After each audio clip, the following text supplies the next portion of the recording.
Ano nga ba ang kaibahan ng Pilipinas at US pagdating sa Presidential Motorcade? Halika't samahan niyo ako at sabay-sabay nating aalamin kung ano nga ba ang pinagkakaiba ng US Presidential Motorcade at ng Pilipinas. Ang US Presidential Motorcade ang isa sa pinaka-safe at sikat pagdating sa larangan ng paghahatid at pagprotekta sa isang pangulo o presidente sa isang bansa.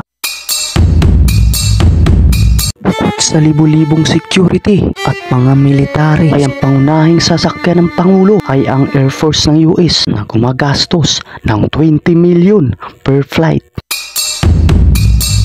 Lahat ng nadadaanan ng pangulo ay siguradong protektado at maraming nakabantay na armado.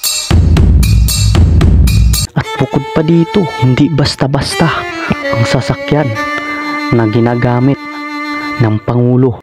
Fully bodyproof ito at high-tech ang mga sasakyang ginagamit dito. At lahat ng galaw ay nakamonitor dito. Hindi tinatablan ng kahit anuman, gaano man kalakas na armas kung sakaling mayroong gustong umaatake sa pangulo. Ang gulong naman nito ay hindi basta-bastang gulong lang, dahil ang gulong nito ay magandang klase at hindi ito napaplat.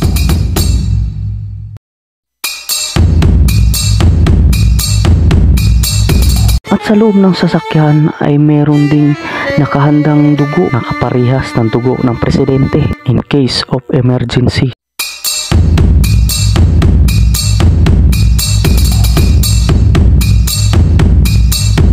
At ang sasakyan ng presidente ay hindi din ito basta-basta, dahil meron itong nakasukbit na mga shotgun sa bawat pintuan nito.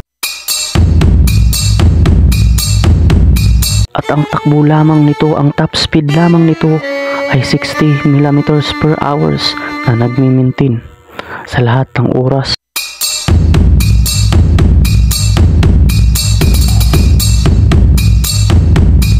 Lima o 10 ang parehas na magkasabay na magkasama na sasakyan upang malito ang mga taong gustong umatake nito, at may nakahanda ng mga Air Force sa lahat ng sulok para mabilis maka-rescue at maka-aksyon kung may gustong umatake sa pangulo. Hindi biro ang mga sasakyan dito, dahil may kasama itong Hazard Material Navigation Unit, isang sasakyan na nagmonitor na may radar na nakamonitor. Kagaya lamang nito, isang ID car na nakamonitor sa lahat ng mga mangyayari sa lugar, nakamonitor kung mayroong umatake. At ang buong service convoy nito ay may napapalibutan ng mga armadong kalalakihan, mga army, private security, para doble siguradong protektado ang presidente sa kahit anong oras. At meron din itong kasamang mga media para palaging nakamonitor ang lahat ng oras sa lahat ng mangyayari.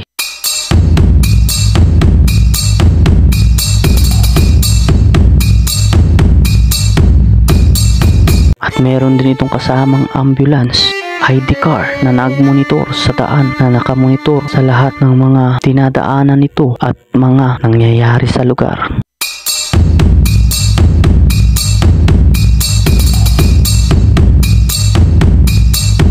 At alam nyo ba mga tol, ay gumagastos ito ng 2.614 dolyar per minute para makarating sa sinasabing White House o bahay ng Pangulo.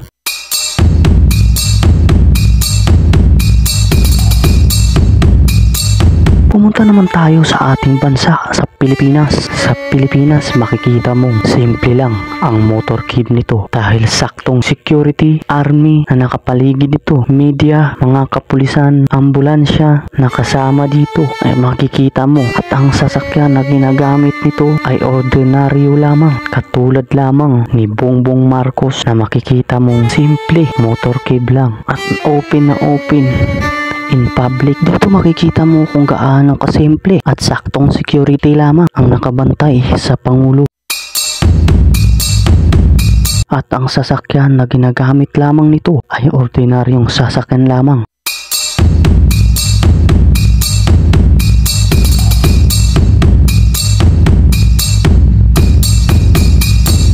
At kung naalala nyo pa siya, ang dati nating presidente na si Digong o mas kilala na Duterte ay ganito kasimple lamang na tao. Makikita mong ang gamit lamang nito ay kanyang sariling motor at wala itong gaanong security o military na nakabantay at nakabuntot nito.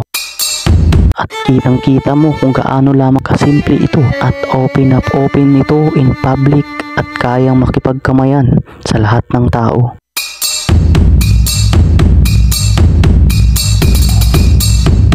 Naani walang kinakatakutan na kalaban. At dito makikita mo ang simple ng presidente ng Pilipinas na hindi kagaya ng US na fully security at high-tech na vehicles. Ito masasabi natin na simple lamang ang pamumuhay ng presidente ng Pilipinas.